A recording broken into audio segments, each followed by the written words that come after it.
Hello, and a very warm welcome to the Sussex Daily News channel, New Version.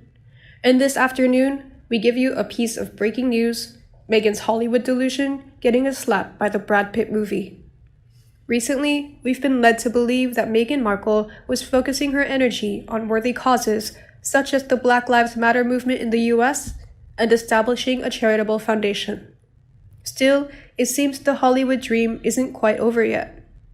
Yep, that's right. Meghan still has designs on fast-tracking her way to the A-list table and becoming the screen icon she always wanted to be. In all honesty, who can blame her for trying? I bet people laughed at her when she claimed she wanted to be a Disney princess and marry into royalty. Because Meghan Markle honestly believes she can hang out with the big names in Hollywood. Indeed, reports from sources speaking to New Idea are claiming that Meghan Markle has been reaching out to Brad Pitt's people. The source said Meghan has been badgering Brad's people at Plan B Entertainment to set up a meeting for them since the day she and Harry touched back down in Los Angeles. Apparently, Meghan honestly believes that her newfound royal status and the fact she's returned to Los Angeles with a prince on her arm will see face-to-face time with Hollywood royalty like Pitt become a reality. That's right. I've continuously been shot down by the Sussex squad when I claimed that the Duchess of Difficult always had plans to move back to LA with Prince Harry in tow as her bargaining chip to secure a career she is nowhere near talented enough to achieve on her own merit. It seems I wasn't so far off the mark, huh?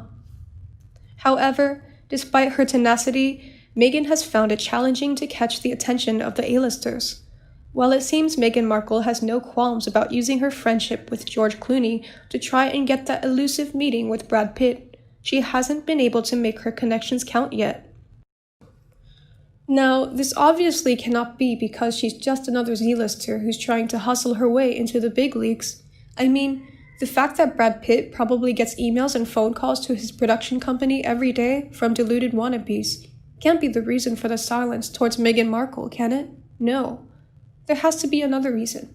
As I said in the previous video, Meghan Markle is being held down by jealous Jennifer Aniston. Of course, Jennifer Aniston is undoubtedly behind the silence and refusal to take Meghan's calls. I mean, who refuses the chance to have dinner with a princess? According to the source that spoke to New Idea, Jennifer Aniston is merely jealous that Meghan Markle may have her eye on Jen's man. The source from New Idea also revealed that word gets around in Hollywood, and she's heard how Meghan had designs on Brad Pitt during an intensely painful part of her life, so she is suspicious of her motives. Yeah, that'll be it. Jennifer Aniston, one of Hollywood's leading ladies, who has just recently finished up the first season of the morning show that saw her paid a whopping $2 million per episode and who sees her bank account rise by millions every time a channel somewhere shows Friends, is jealous of Meghan Markle. One thing that the source said to New Idea makes sense, and it's something I've claimed for a while. Lastly, Jen is friends with a crew of actresses who have worked their asses off since they were kids to get where they are. And they'll be damned if this woman comes in expecting to take the plum roles with just a handful of real acting experience, just because she met Harry. She has told Brad, in no uncertain terms, that she is not supportive of him working with Meg. Boo, mic drop moment. Meghan Markle doesn't deserve the top roles in Hollywood. There are far more worthy, hard-working, and talented actors and actresses out there. It seems I'm not the only one who sees through Meghan Markle and her nefarious plans. Clearly, Meghan Markle has been dubbed as fame addict in a new book penned by Lady Colin Campbell titled Meghan and Harry, The Real Story.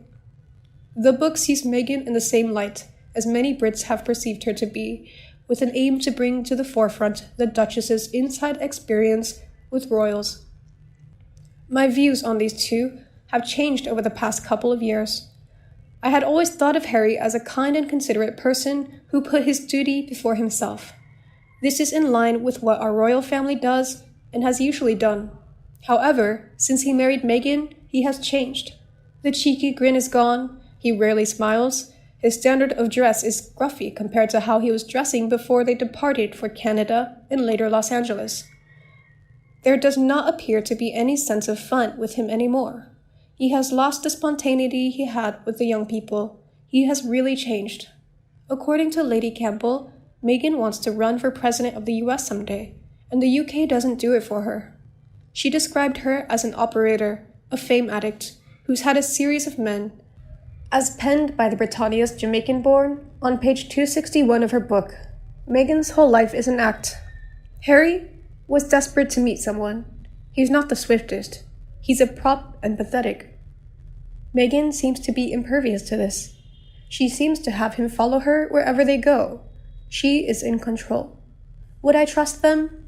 Not right now, I wouldn't.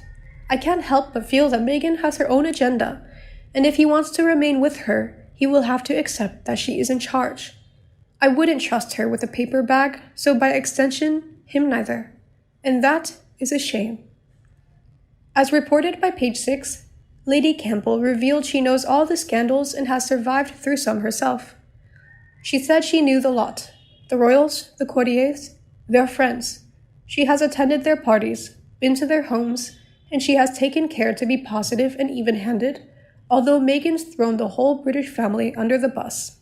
Hey, it's me again appearing in this short video. I thank you for supporting our channel. Our team is ready to serve you the best videos, but due to the epidemic changes we also need change to be more in line with global change. I hope that your health, as well as our fans, is still very good. Please continue to support us in the upcoming videos. Thanks, and don't forget to keep watching this video. Thank you, thank you, thank you. She went on to describe Meghan as a person who is no more suited to royal life than Angelina Jolie would be to competitive boxing. She has inflated herself beyond natural entitlement. Since she always wanted to be a star, she has this propensity for exaggeration. She added, as for Harry, he should have been intuitive.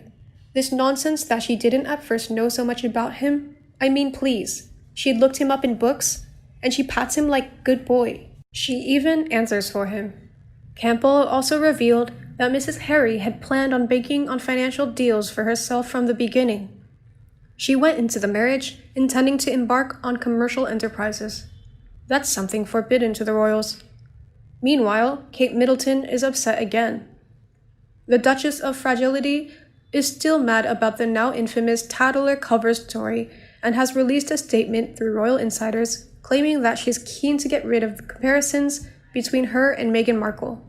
But, according to CNN, aside from Middleton calling more attention to the Tattler cover story, she's only crying uncle now that her plan to inextricably link Markle with all that's gone wrong in British society has backfired on her. And frankly, it's exhausting.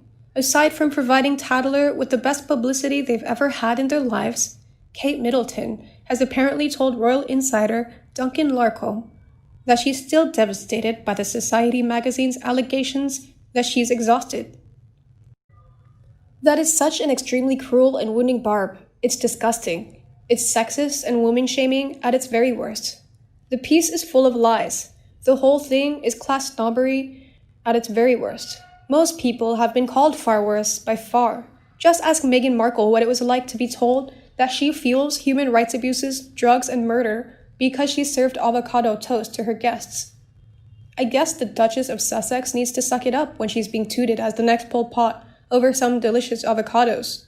Try them with salt, cilantro, and tomatoes. Seriously, they're amazing. But we should all rush over to give first aid to the Duchess of Cambridge as she hurls herself onto a fainting couch because she was called exhausted?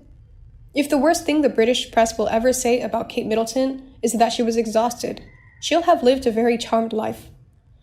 The same royal insider who claims that Kate Middleton is devastated over being called exhausted said the future queen consort is keen to tell the press to stop comparing her to her infamous sister-in-law. It's said, it's almost as though they want to draw a line in the sand where it's gone a bit too far.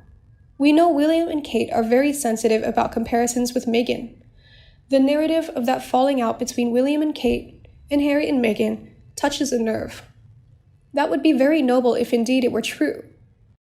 If you believe a recent bombshell report, which is at the crux of Prince Harry's lawsuit against The Sun and other British papers, much of the British press's feeding frenzy against Meghan Markle came courtesy of Kensington Palace itself.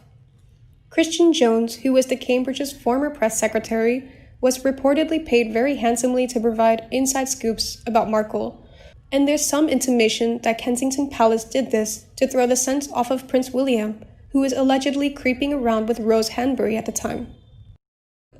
Even if you believe Jones's denial of the accusation, and even if you believe that Prince William and Kate Middleton had nothing to do with the bloodthirsty feeding frenzy against Meghan Markle, there were plenty of opportunities for the Duke and Duchess of Cambridge to put their foot down and demand the press to put an end to it all.